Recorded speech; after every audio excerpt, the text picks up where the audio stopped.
Hello everybody on the channel, my name is Saddle Scout and I have a small tutorial video for you today.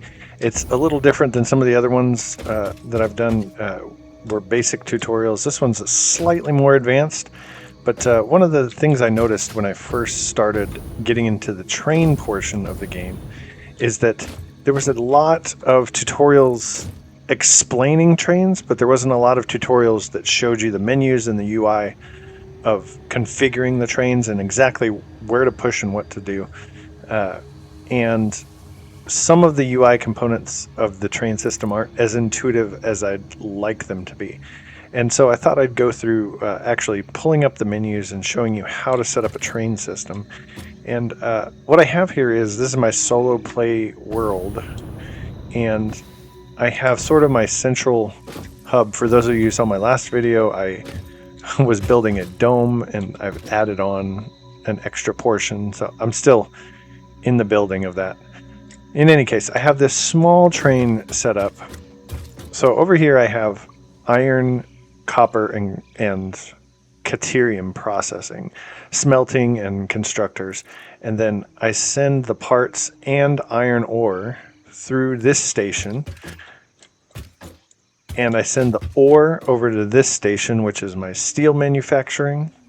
But then all the parts from there and all the parts from there come to this main station, and they go into there where I have assemblers and they're making all sorts of different things. So let me show you how I set this up. As you can see from this view, it's not a complete circle. It's basically like a giant U. And this is what's called a push-pull system, right? So there's one train and it goes from one end into the middle to the other end and then back to the middle, etc. So I will use this as our small little template. So there are a couple of different train components. Let me go ahead and open this menu real quick. If you go to transport here, you will see the railway transport number 2. This has all the stuff you need for trains in it, right? You have the train itself. This is the engine, the electric locomotive. You have a freight car. This is just the car that goes on the back of the train, right? Train station. This is a hub. This is where a train stops, and it also carries the power through your train line. So you can connect a power line to a train station and have it go to the base that's nearby. And then the power will also carry down the railway to the next little town you have set up, and you can have power there as well. Freight platform is a platform that loads or unloads freight, and this means solid goods, right? Not fluids. Fluids are also here. This is the fluid freight platform. It's the same thing as the freight platform, just for fluids. Empty platform. This is, it seems like it's just an extra, but it's actually incredibly necessary in the layout, especially for some of like the push-pull networks that you might set up. The empty platform with a catwalk is the exact same thing as the empty platform, except it has a catwalk over the top. The railway, that's your main rail line, and you're usually going to want to drag them along foundations or whatever. Sometimes people just like to put them out in the open with pillars holding them up. I like to put foundations underneath. It just looks a little nicer. It looks a little cleaner to me. And then block signals and path signals. Now, block signals and path signals are a whole other video, and that's basically like if you have a complex rail network where you have multiple trains coming into certain lines and you're intersecting and all that kind of stuff. That's what those are for. And I'm not going to cover those today at all. I'm just doing very simple, basic train system. So, as you can see here, this is my main train station, and I have one train station here. I have a freight platform here, another freight platform, and a train station. Now at the other end, I have a train station at the end and then 2 freight platforms. And then on this side, I have a train station at the end and 2 freight platforms. Now the one thing you need to understand is that a train can only stop at a station, and it will be at the mercy of however you've configured your cars. So the way I have this one set up is I have a train in the front and then 2 cars behind it. So I have 2 freight platforms, right? So those freight platforms are always going to stay the same. So from this base that's sending ore and parts, I have ore in the front, I believe, and parts in the back. And when it gets over here, it's the same thing. Ore in the front, parts in the back. And obviously, so it loads parts in the back over here, and it offloads the ore in the front. And when it gets over here, there's no ore offloading or anything, but there is part offloading, so I only offload on the one that's lined up, right? So this is a push-pull train, and one thing you need to know about push-pull trains is that you need to have an engine, a locomotive engine on both ends, right? So I have one locomotive engine right here, and then I have one at the end, and then my two cars in the middle. As you can see, I back here also have a station and then two platforms, right? But this one doesn't need two stations because the station is where they stop. There's only one stop here, and it's right here. The middle one has two stops because the train comes from two different directions, and there's it would be a lot of work for me to flip the train around in a big circle, and so I just put two stations, right? So the schedule actually goes from here to the second station over here, then to this station, then to the first station over here and back. All right, so let's see what that looks like in the UI system. So all you have to do is go over to your station and you can configure it, right? So this is your station platform. Anywhere on this platform, you can go ahead and click E and you configure the train station. Okay, so here's the train station. This tells you power and all that sort of things. I don't have the power connected right now to the middle train station. Anyway, but up here is the timetable. Now this is the key portion right here. The timetable shows you exactly which trains you have. We have one train here, even though yes, there's two engines. There is one full train though that's going to go two different directions. So one train, and then there's four stations. You can see the stations right here, as I just showed you in the open world, right? This is ironic. This is where I do all the iron processing and other stuff. And then this one should go over and stop at, I haven't changed the title of it yet, but it stops at Complex City, right? So then the freight cars are behind it, right? So in the middle of between the two stations. And then I head on to Steely Resolve, and then I go back to this one, I don't know how to say that. Aix-en-Provence, TGV, Aix-en-Provence, something like that. In any case, I'm not a French speaker. So that's the schedule, and what you can do is you can click on the train. This is some of the UI part that I had some trouble with at first, is knowing that you can actually click. You can't click on the stations, but you can click on the train, and this pulls up your timetable and your status. Right now my train is parked. Okay, I can get some more info that I can name the train, and then here's the timetable. This is the key portion right here, the timetable, right? So you can turn on self-driving. So once you're ready for this to start moving, you turn on self-driving and it will do your timetable as you set it up. So you can see right now my timetable is set up just how I want it to be, right? I go from Steely Resolve to Aix-en-Provence to Ironic, and then to Complexity. Okay, and then it just goes in a loop like that. So you can click Edit Timetable, and you can see exactly which available stations you have here, and you can add them with the plus symbol to this side. This is your current timetable, and it's in order, right? So it goes Complex City, or Complexity, get it? And then Steely Resolve, then Aix-en-Provence, and then Ironic.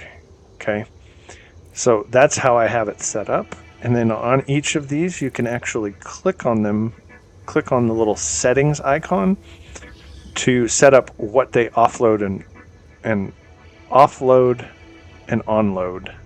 So I'm here at Ironic, so I'll click on this one here, and you can set your settings however you want.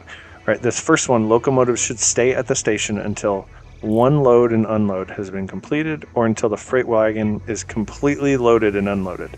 Now the difference here is that if you haven't been able to offload everything on that car and you want everything offloaded every single time, then you would choose this option.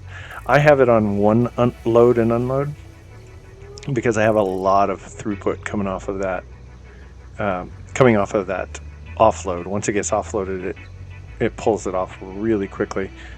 And I also have a wait time. So you can set this to and or. So once one load, unload has been completed, and wait for this many seconds, or wait for this many seconds, whichever comes first. So I have this as and, right?